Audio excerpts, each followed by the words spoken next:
As you know, this monument was erected to commemorate those Americans who helped to defend Australia from Imperial Japan's onslaught during the Second World War. One of these men was my grandfather, who commanded land-based U.S. Air Forces and later commanded aircraft carriers in the Pacific under Admiral Halsey. Another of those men was my father, who captained a submarine out of Perth during the Pacific Campaign and later commanded all U.S. forces in this theater during the Vietnam War. Our alliance's shared history of military service has always been deeply personal to me. These are the stories that I literally grew up on. And while Memorial Day may be an American occasion, I cannot think of a more fitting place to mark this special day here than with you in Australia. Ever since the Battle of Hamel, Americans and Australians have left the lands they love and gone off into the world and served together, fought together, loved together, and lost together. We have done so for each other as allies, and to this day we do so still, as our sons and daughters stand bravely together on fields of battle across the world, so all of us may enjoy a precious measure of peace. On behalf of my entire nation, I want to take this opportunity to say something that we Americans can never tell you often enough. Thank you. War is wretched beyond all description. When nations seek to resolve their differences by force of arms, a million tragedies ensue. Not the valor with which it is fought, nor the nobility of the cause it serves, can glorify war. Whatever gains are secured, it is loss the veteran remembers most keenly. We should shed a tear for all that is lost when war claims its wages from us. War might not be the worst of fate to befall a country, but it's a terrible thing nonetheless.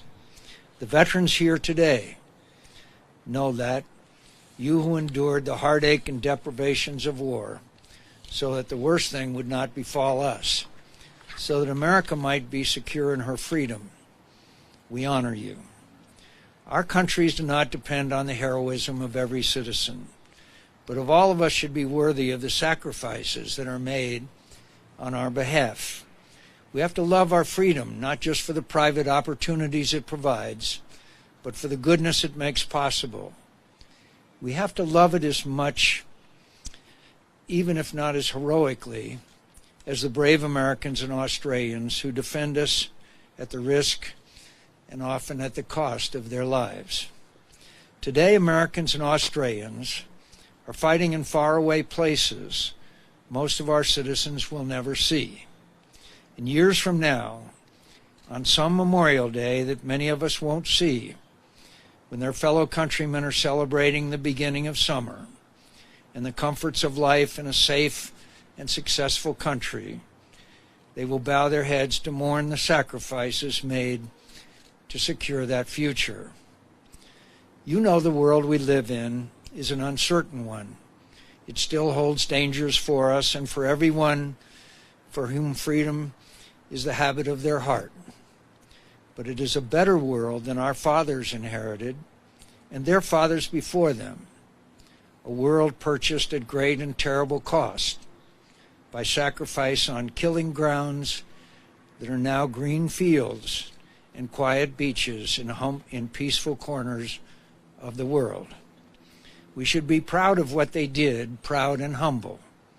Humble in the knowledge we enjoy our freedom because of the devotion of Australians and Americans who sacrificed everything to secure the blessings of liberty to ourselves and our posterity. Those for whom duty, honor, their comrades, and their countries were dearer to them than life itself. When the time came for them to answer the call of their country and their alliance and to fight on a field they did not know, they came.